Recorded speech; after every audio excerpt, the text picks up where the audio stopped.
our observations aren't on nice little intervals, well, we reviewed and went back and said, okay, well, remember we did this thing called the z-score, and the z-score measures kind of relative to the mean whether you're above or below it and how many standard deviations. And when I pulled up some of that data, and what we noticed was that when we took a normal distribution and then we calculated the z-scores, all their z-scores still had a normal distribution, but it was centered around 0 and had a standard deviation of 1. Okay, and it turns out this is always true. So we don't need to know everything about every normal distribution. All we really need to know is some stuff about this standard normal distribution that has a mean 0 and a standard deviation of 1. And the nice thing about that is there's a nice table, the z-table, that tabled all those probabilities. So I was showing you that yesterday. In fact, let me bring that up now because my text should be ready. It's back in your appendices. And I want to say it was somewhere around, what, A10 or something like that? I can't even remember. No, not quite. It was further than that, apparently. There we go. A11. So it's in the appendix 11. Now, on your homework, it usually links straight to it, so you don't have to go digging for it. So if there's a question about that needs a z-table, it should just let you pull up either side of the table. Let me see if I can find one here. Oh, where'd it go? Well, maybe it was it's somewhere. Maybe? Maybe not. Bad example. I'm trying to think if I remember one that had a z-table.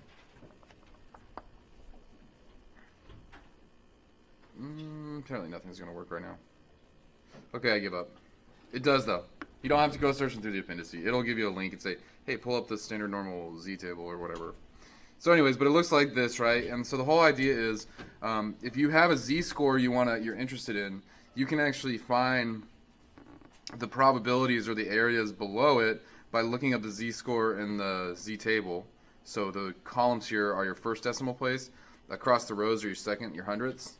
And you pinpoint the z-score, and that gives you the area below that z-score on the standard normal distribution. So that's what we left off. We were doing some actual calculations. We looked at if you're trying to do a calculation where you're trying to calculate probabilities below a specific z-score, then you go to the table and you look it up and it's already given to you. If you want a probability above, then you just have to remember that all of those areas that come off the z-table are lower areas.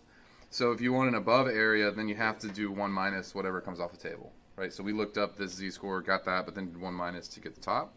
And then the other possibility that you might be looking for is maybe you're interested in a range like between two values.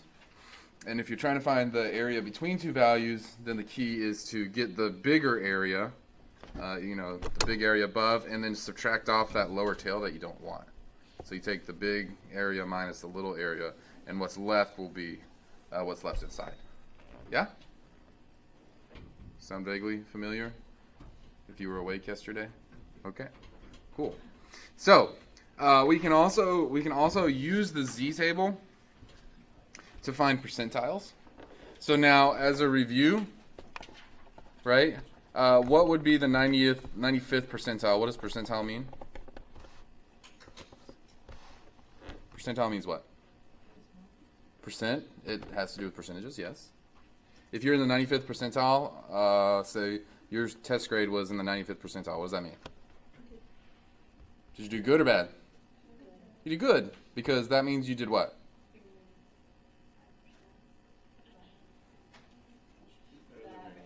You're at or above, you're at or above 95% of grades, right? So the 95th percentile, it's the value at or above 95% of observations, right? So if I'm thinking about in terms of z-scores here, okay, I have this distribution. The z distribution is a normal distribution centered around 0. Is the 95th percentile going to be positive or negative? It's got to be positive, right? Because if you're in the 95th percentile, you're above average. Okay. So it's going to be positive, and it's going to be somewhere up here, right? And it's going to be the point where, what's going to be the area below it? 95 or 0.95, right? So that's what we're looking for.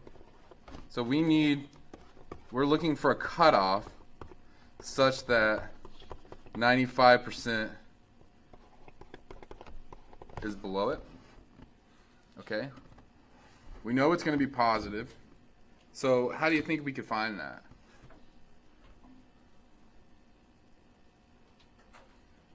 What do you think? So before, we had specific z-scores we were interested in. We went to the table and found areas below. But now it's the opposite. We have an area we want, and we're trying to fish out the z-score. So how do we do it with the table? What do you think? So you're going to find the closest probability that's to 95 and then see what the z-score is. Yeah, so we're going to map the table. That's right, we're going to map the table in reverse. So before, we were working from the outside and pinpointing probabilities. So now what we're going to do is we're going to work from the inside and then map it back out to a z-score. All right, so if I'm looking for the 95th percentile, I scroll through here. So notice right here, when you're at a z-score of 0, you're at the 50th percentile, yeah? And then as you get bigger and bigger z-scores, you hit the 60th percentile somewhere around here, then we're into the 70th, then we're into the 80th, then we're into the 90th, and then about where do you actually end up hitting the 95th percentile? If you look 1 point, yeah, notice it's somewhere, and we're in the 94th, 94th, 94th, 94th, 94th, boom, there you hit the 95th percentile, right? And so, of course, which one of these is closer? Which one's closer? 0.9495 or 0.9505? They're actually the same. Yeah, it turns out they're actually exactly the same.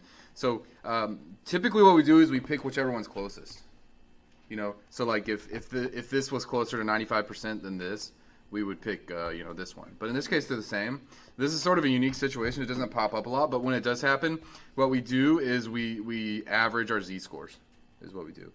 So here, if you look at what would be the z-score for 0.9495, you map it back out to 1.64. So what it's telling us here is it says that if you look at 1.64, then that's the 0.9495 percentile.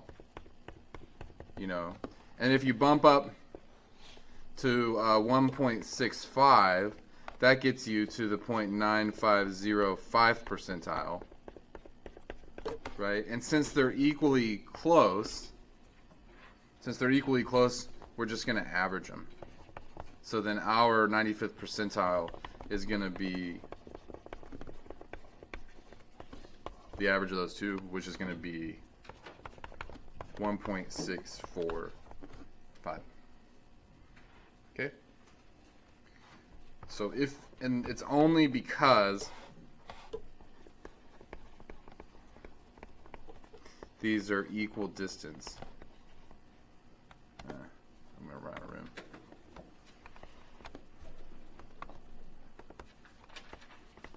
Equal distance to 0.95. That's the only reason we're averaging.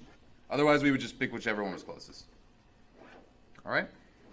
So if you're looking for a percentile, you go into the table, find the closest percentile, and map it back to a z-score. It's the reverse of what we were doing earlier. All right. I think I have another one here. No, I want to do another one so we see one that's not like that. So let's go ahead and put in a blank slide. We'll do one more so that you know how to do it. All right. So if we were gonna, let's pick another one. What percentile do you want to find? You choose. What do you like? The what? 75th percentile. There's another name for that. What's another name for the 75th percentile? Q3. Good choice. Okay, so find the 75th percentile. So in that case, you know, we're looking for the point where 75% is below. Okay? And so we're going to come to our table. We're going to search around in the inside for 75%. It's going to be positive, right? So I'm looking around. Where does it look like we hit the 75th percentile? Between here and here. Which one of those is closer to 75? Yeah, 7486 is a little bit closer than 7517, isn't it? Just by a little bit. Only by like 1/10,000th. But we would pick that one anyways because it was closer. So what is that? What z-score does that correspond to? Corresponds to 0.67. 0.67. So that would be your answer here. 0.67. Okay. Does anybody have any questions how we arrived at that or how to map that backwards? Yeah? Everybody okay with that? Okay. All right. So so we also have this one other notation, and it's going to seem really goofy, but it's going to come back, and we're going to end up using it again later on. So that's why we introduced it now when we're talking about the z table. We have this notation, z alpha, and what it is, it's the z-score such that alpha is above. So in other words, it's like you're going to put all that. This is a lowercase alpha, by the way. You're going to put that, all your alpha is going to be above the point. So it's like the opposite of a percentile, sort of. Or it's like the complement of the percentile. So if alpha is above z, then what's below it? 1 minus alpha below it, right? So what you're going to do is you're looking in the table. Where is the z-score such that this percent is actually above? Okay, this is going to come in handy later when we start constructing confidence intervals and stuff. We're going to use that again. So as an example here, if we're going for say z sub 0.025, what I'm really looking for here is I'm looking for the point where 0.025 is above, which means how much would be below it? 1 minus that, which would be what? So I basically want 2.5% above, so how much has to be below? Yeah, it had to be 97.5%, right? So there's two ways to actually approach this. One way is to say, okay, looking for z sub 0.025, what I'm really looking for is the 97.5 percentile, right? That's one way to think of it.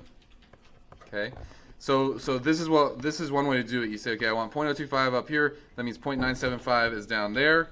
No problem. That's getting annoying to me. Okay, and so we go to our table, and we go try to find the 97.5 percentile. It's going to happen somewhere around where? Oh, that was convenient. It happens exactly at 1.96. All right, so it looks like it's going to be 1.96. Maybe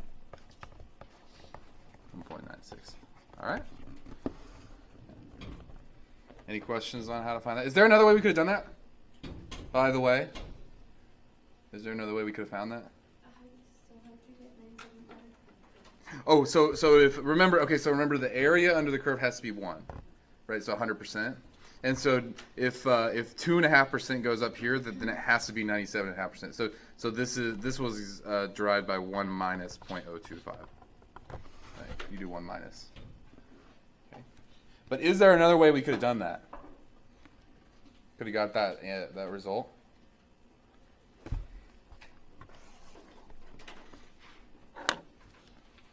Without doing 1 minus or anything like that?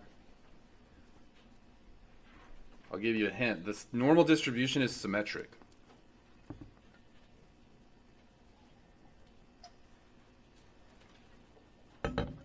What do you think? Would you use the other roll? What's that? The 95. No. I don't think. Well, sort of. Not exactly, because remember the 68, 95, 99, 7 rule? I'm not sure it would. Well, actually, this is actually showing a. Well, we'll get back to that. Hold that thought. You can't exactly do that. This is an interesting idea, though, but hold that thought. I'll come back to it because I want to mention that, actually. So, is there another way we could have done it? Gotten this number here. And it's, remember, the distribution is symmetric.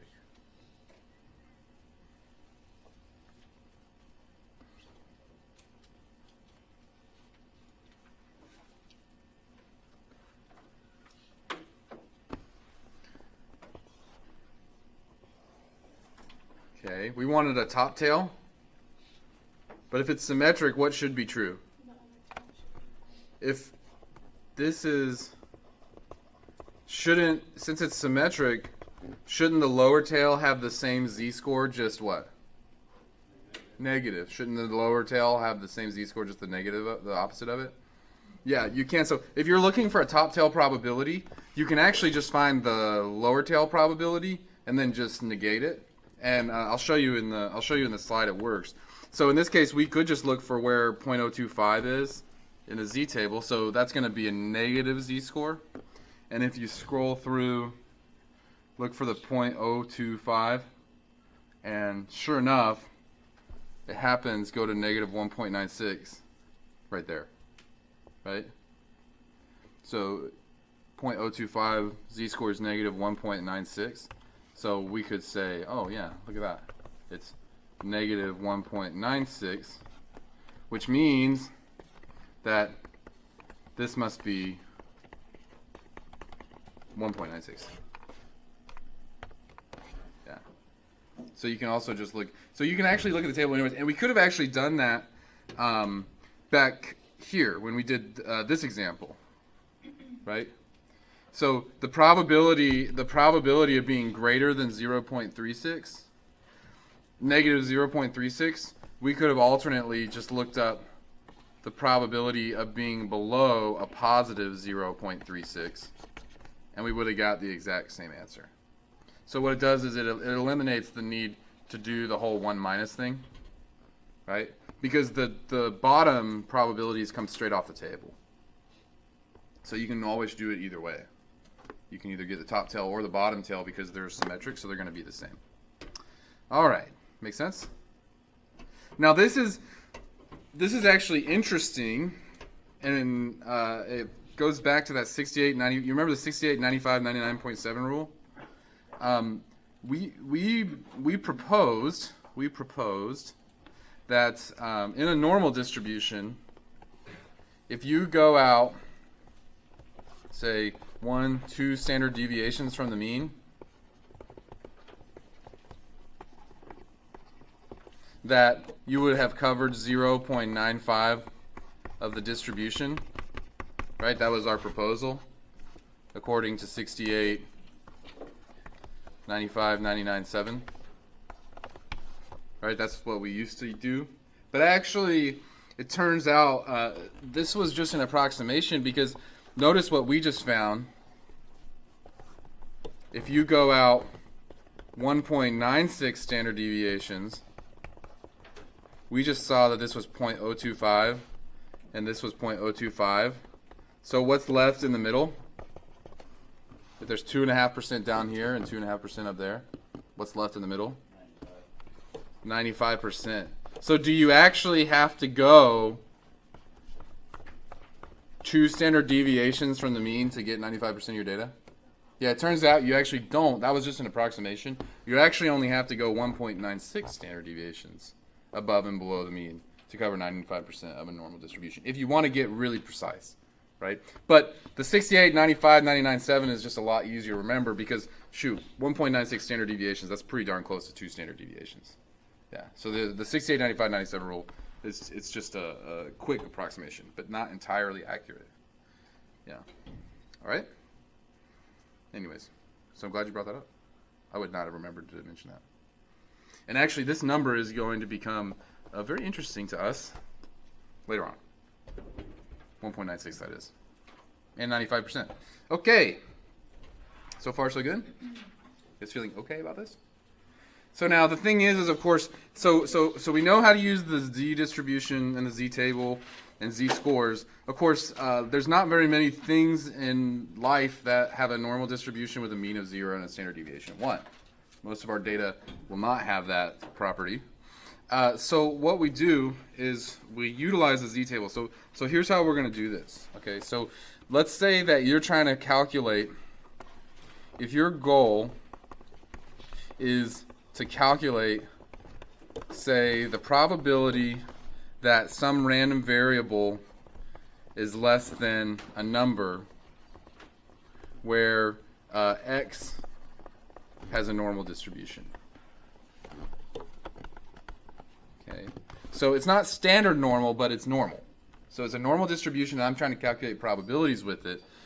The way we're going to do that is it says, okay, so what I'm trying to do here is I've got this random variable with some mean and some standard deviation.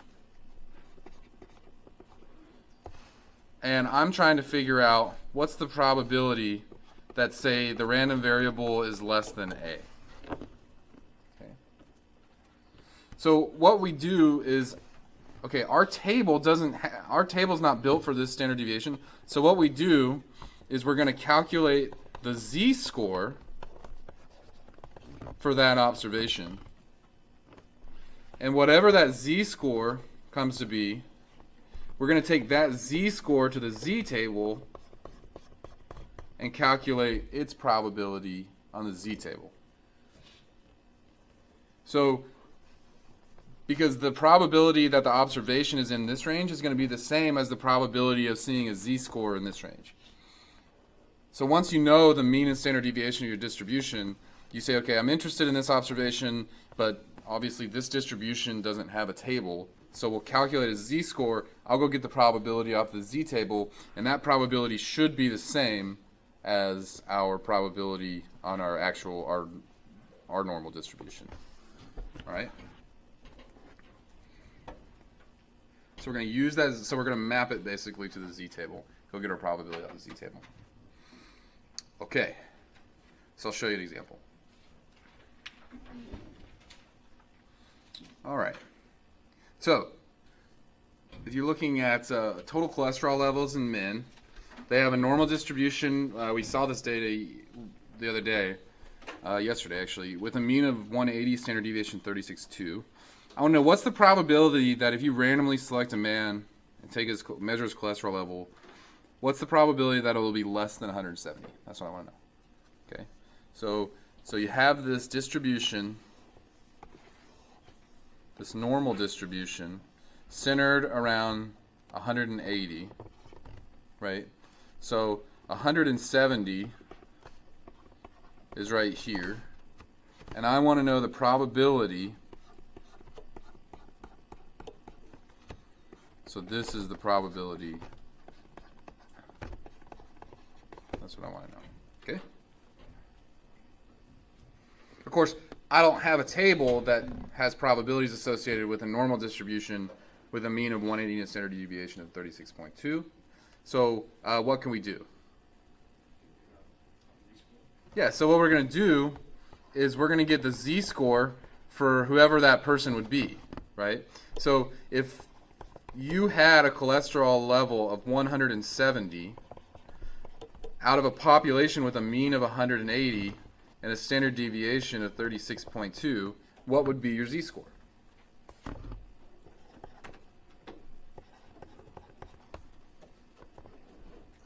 What does it come out to be? 0.228. And a negative, right? That was positive. Negative 0.28. So we'll round to 2 decimal places. So 170 minus 180, right?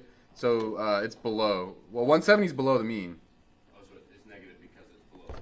Yeah, so remember the formula for z-scores is x minus mu over sigma. Oh. So the mean is 180. I think you reversed it. You did mu minus x. Yeah, I just did 10 divided by 6. Oh, yeah, just 10, yeah. But it would be negative because it's below average. Okay. So you said negative 0.28. Yeah.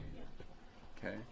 It says, okay, so a person with a cholesterol level of 170, they would be 0.28 standard deviations below average according to this. And so what we're going to do is we're going to take that z-score to our z-table, and we're going to calculate the probability on the z-table. All right. So the probability that x is less than 170, that's going to be the same as the probability that z is less than negative 0.28. And so now we just got to go to our table. All right. So we'll go here. And I'm already on my negative side, so negative 0.2, 0, 1, 2, 3, 4, 5, 6, 7, 8. And I get 0.3897. 0.3897. All right. So this is 0.3897, which means this is about 0.3897, which is what we were looking for.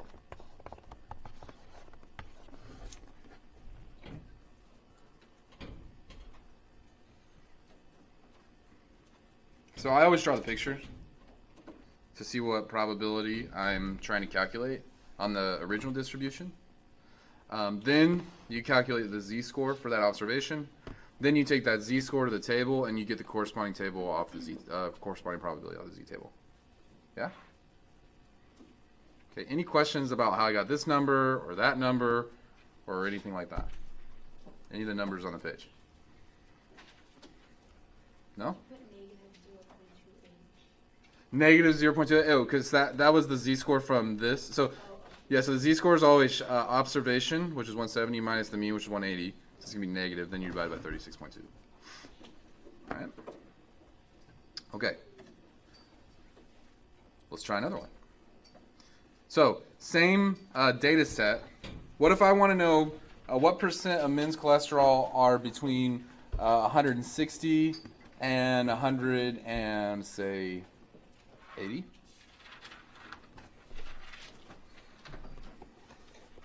So again, my normal distribution, it's centered around 180.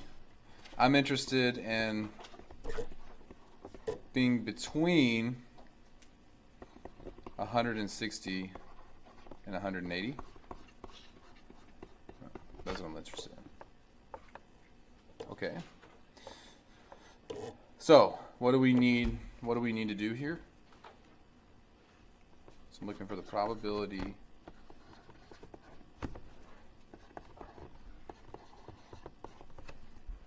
What do we need to do? Figure out the z-score of each, Mm-hmm. and then subtract. Mm-hmm. So we need to get some z-scores here. In this case, we're going to have to do it twice, although one of them ends up being pretty simple. But for 160, right, then z is going to be 160 minus 180 all over 36.2. And what does that come out to be? Negative 0.55. Negative 0.55. Okay, so that's one of our z-scores. For the other z-score, so for 180, that one ends up being what? Yeah, so 180 minus 180 over 36.2. Well, it's just the mean, so it's going to have a z-score of 0, right? So then on the z-table, we're going to be looking between 0 and negative 0.55. That's where the area we're going to calculate on the z-table. So how do we get that? Well, we're going to get the probability that z is less than 0, the big one. And we're going to subtract off the probability that z is less than negative 0.55, right? We take the big probability, and then we subtract off the tail we don't want. But we already know what this first one's going to be. It's just going to be 50%, right? Right in the center. So 50% above, 50% below. The only one we really need to look up is this one, negative 0.55. So let's go look that one up. So negative 0.501235 is 0.2912. 2912. So this down here, this is 0.2912. So we subtract that from our 50%. That's below 0, and that's going to give us our final answer, which is what? I don't know what it's going to be. 2088. Is that true? Okay.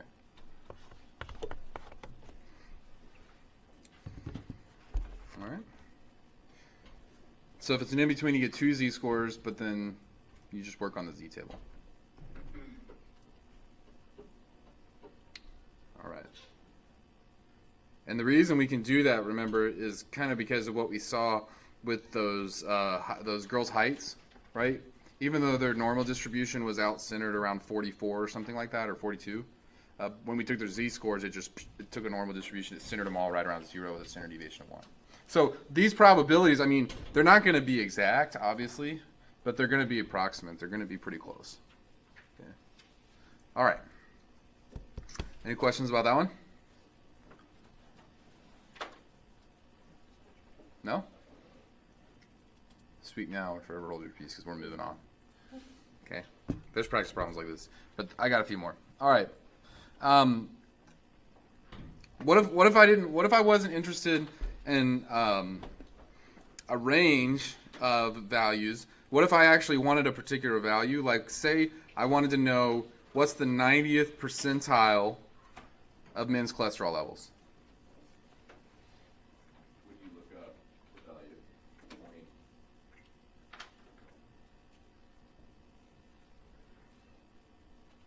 Yeah, remember, how did we have to do percentiles before with the z-table?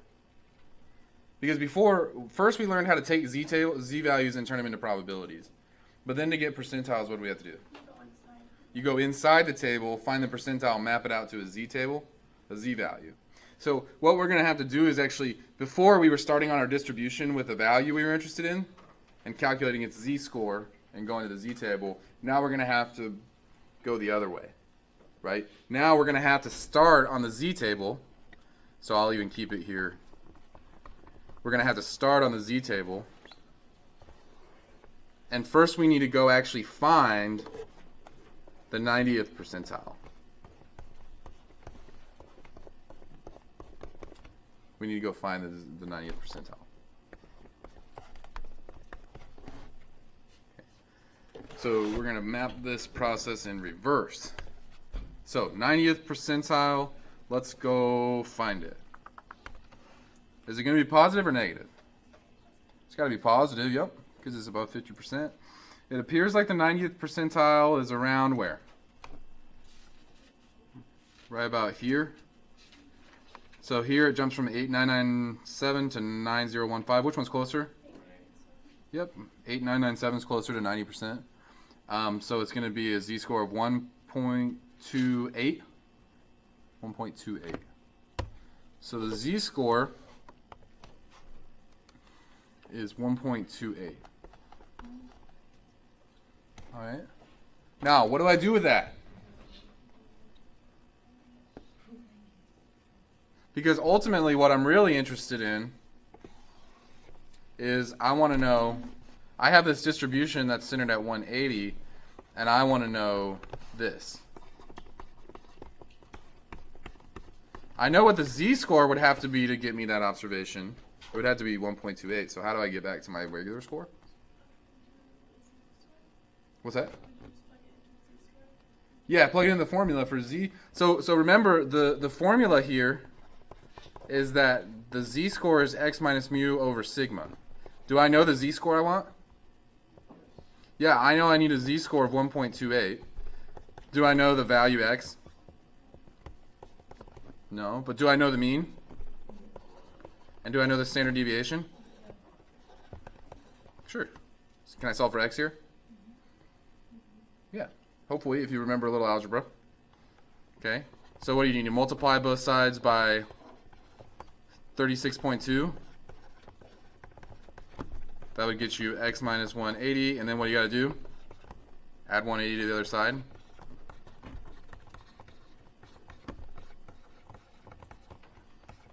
and that'll get you your actual X value. So it's going to be whatever 180 plus 1.28 times 36.2 is. And what does that come out to be?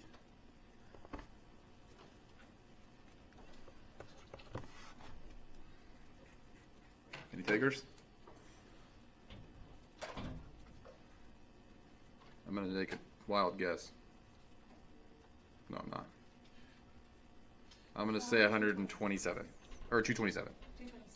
226, darn. Okay. 226.336. Other people get that? 226.336. So we'll just say 34. There you go. Okay. So that is, we don't really even need that question mark there anymore. We know it now. It's 226.34. So to be in the 90th percentile of cholesterol levels, which is not necessarily a good thing, but to be there, your cholesterol would have to be 226.34, and anything above that would be in the top 90%. Okay? So this way, if you're doing percentiles, we map the other way. Yeah. So if you have particular observations you're interested in and you want to talk and you want to find probabilities, start in the distribution, get a z-score, go to the z-table. But if you're trying to get a percentile, you need to get the z-score, use the formula, and work your way back to the original observation. Okay? You can actually, there's probably in your book they generalize this, but you can generalize that to say that. So notice the z-score formula here. You could actually just solve this for the observation, right? Because that would mean that if you multiply both sides by sigma, you get that, and then if you add the mu to the other side, right? This in general, if you know the z-score you want, you know the mean and standard deviation, right? Then your observation is just going to be the mean plus your z-score times the standard deviation. Okay. Yeah. So it really just depends what you're looking for. Yeah, I don't know. I usually just plug it into the z-score form. I usually just plug it into the z-score formula and solve it because hopefully that amount of algebra is not too daunting for you at this point. But you know, if you like formulas and that's better for you, you can just remember it this way. You know, if you have the value on a probability, use the z-score formula. If you have the percentile and you want to map it back, use the observation formula or whatever. I guess whatever works for you. I don't like memorizing formulas, but. Okay, any questions about that? Yeah? You guys feel pretty good about that ish? Okay, cool. So there's a lot of practice problems on that, on the homework, for calculating those. So anyways, I'll get started on that over the weekend. So let's see if we can, that's pretty much all chapter 7 was, by the way, so that's good. All right, let's see, chapter 8. Chapter 8, do we have it?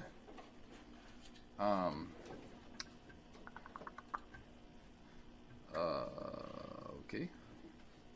I don't have chapter 8 slides. I wonder where those went.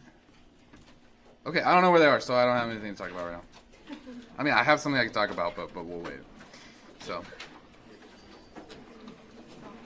Huh. Now I'm worried I deleted them.